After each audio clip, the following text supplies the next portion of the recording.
Welcome to Big Blend Radio, where we celebrate variety and how it adds spice to quality of life. Hey everybody, welcome to the Big Daily Blend Show. Today is January 21st, 2024, and it is National Squirrel Appreciation Day. I love to watch squirrels. Nancy and I, as we hike in parks across the country, love to hang out, watch squirrels in the tree, on the ground. As we travel the country, we pet sit too. So we're hanging out and taking care of different gardens, and squirrels are part of the entertainment, part of hoping that the birds do get their bird food, and they usually do. And they're fun. And they do, I think, mess with dogs. I think they tease dogs.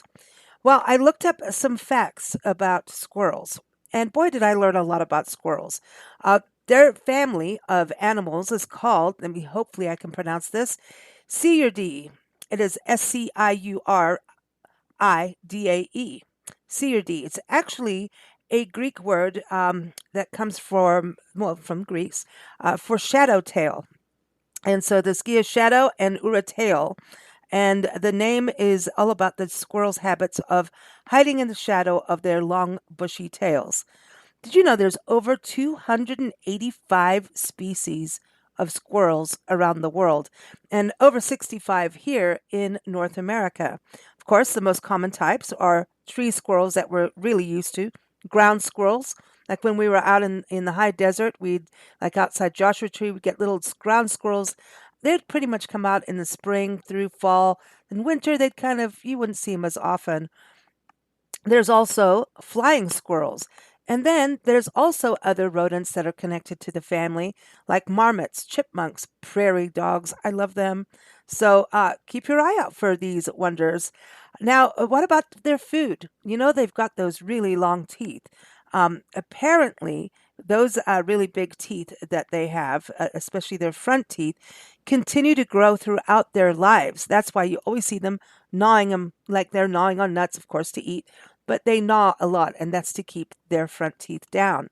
But they really do eat they're mostly herbivores. But once in a blue moon, you may see them actually eat small birds, the birds' eggs, insects, smaller rodents, and even young snakes. Speaking of snakes, I found out that some ground squirrels actually make what they call rattlesnake perfume. There's a study that was done back in 2008 that found out that some squirrels, the ground squirrels, would actually collect old rattlesnake skin, chew it up, lick their fur, and that would give them this kind of odor of a rattlesnake, which helped them hide away from basically rattlesnakes. So, those are probably our little ground squirrels out in the desert that we used to hang out near Joshua Tree. So, going back to their food. So, yes, they are pretty much herbivores, and we know they like to dig holes. Sometimes you think, oh, they're digging holes to bury the nuts that they're eating, like acorns and things like that. But sometimes they dig fake holes to make other squirrels think that's where their little larder is. So the other squirrels will spend time doing that while they go get food elsewhere. So it's kind of like a, bait and switch kind of deal. It's funny. And, if you see them, twirling around, if something goes after them, like a rattlesnake, right? You'll see them in the trees or in the ground. They actually zigzag. Like all animals have a way to get away from predators. And for squirrels, they're zigzagging around. So you see that often in trees. All right. So what about their hibernation? I'm looking let's go back to, how they get their food, because right now it's winter and we want to talk about hibernation. Some do.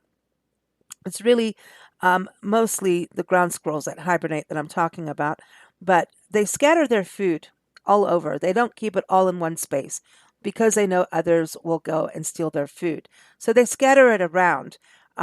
So they actually do lose about 25% of their food, but they lose it through theft. They also lose it because they sometimes forget where they scattered their food, and that's why we get trees. So there you go. They're actually little tree planters as well. But what about with all the snow right now, where Nancy and I were out in Joseph, Oregon, which is in the northeast corner of the state, and it's snow country, and there are squirrels, and I'm like, how are you surviving? But they can actually dig a hole through the snow to get their food. They're actually able to smell it for they through a foot of snow, and then they'll dig a tunnel, and they'll go get their treasure or another squirrel's treasure. So there's a lot of thievery going on. All right, so let's move on to some weird things that we all think. We think, oh, squirrels carry rabies. Don't we think that about rodents? But apparently, small rodents like squirrels, chipmunks, guinea pigs, even gerbils and hamsters, right, have actually never been found to carry rabies or transmit the disease to humans, which I find very interesting. And in fact, when you think about squirrels, we, human society, actually put them into parks. We, in this country, in North America, our city parks have trees and have squirrels because we reintroduce them. Squirrels have been, a source of food for humans for a long time. Also, their fur is used as, to keep warm, things like that. So at one point, we actually almost lost them all. Then it became kind of a reintroduction process across the country in different parks, including Central Park in New York City.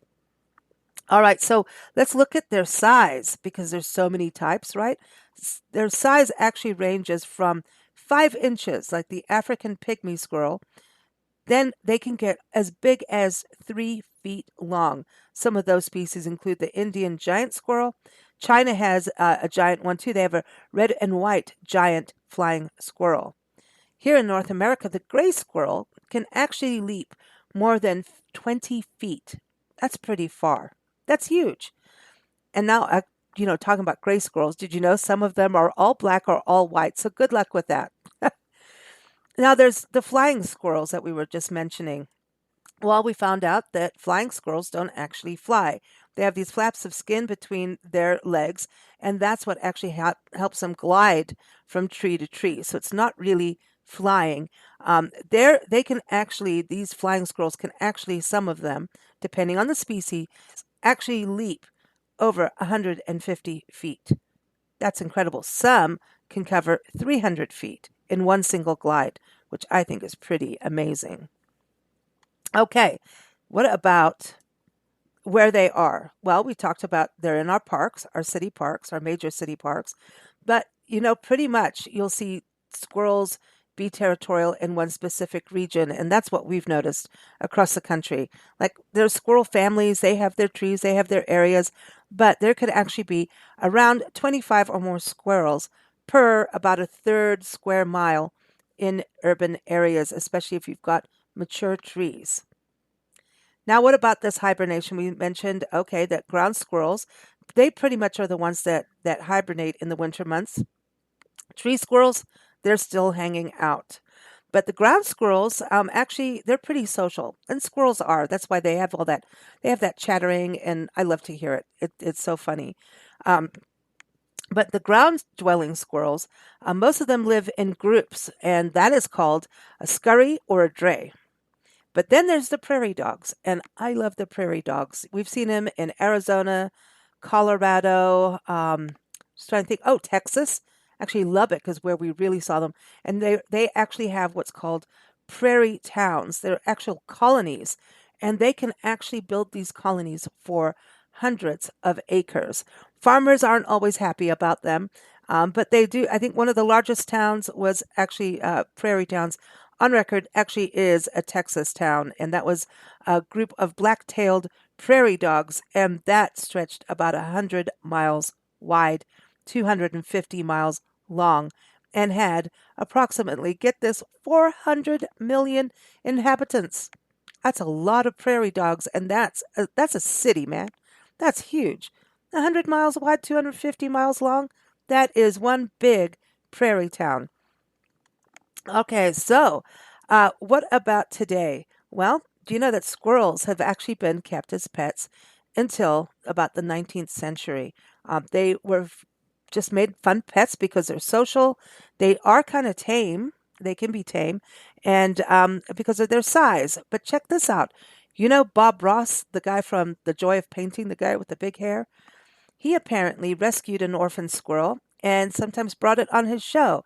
And so he had a little pet squirrel. But it's a little different when you orphan and, well, help an orphaned little squirrel. So I think that's really cool. Then, of course, some interesting. Here's some funny. And well, this is just as wild. In China, in a place called Chongqing, and I apologize if I'm not pronouncing this correctly. They actually last year trained a group of squirrels to be drug sniffers. This happened last year. A team of 6 Eurasian red squirrels became part of what I'm reading this off of Wikipedia, part of a subunit within the Chongqing City Police Dog Brigade, and their small size and agility are apparently beneficial because they're able to go through tiny spaces and warehouses and places that drug people store drugs and find the drugs better than the dogs because of their little size. So there you are. Next thing you know, squirrels are busting you. So watch out for squirrels, drug dealers. All right, so some other fun stuff. We always like to have fun stuff and music on the show or recommendations, and I found this to be hysterical. Ray Stevens put out it. So this is kind of like your movie of the day and your song of the day. It's called The Mississippi Squirrel Revival. The link is in the show notes for you to watch this music video. It's pretty hysterical, and it's a funny song. And then also, if you like to watch nature, and I know a lot of people who love to put nature on the TV because you know what? Pets like it. Cats and dogs love to watch TV. Well, this is a really cool channel I found. It's on YouTube at Movie Squirrels. They pretty much have a traveling bird feeder and they film squirrels do all these antics, and it's fun to watch. So it's good to have in your yard. If you're a person that feeds the birds, yes, you know some are going to the squirrels, but it's fun to watch. But it's also fun to have a habitat for wildlife. And you know that they're helping the ground, they're helping plant more trees, and it's a great thing for families to get started with. So, as most animals and birds, to have a wildlife habitat, the National Wildlife Federation has an amazing program.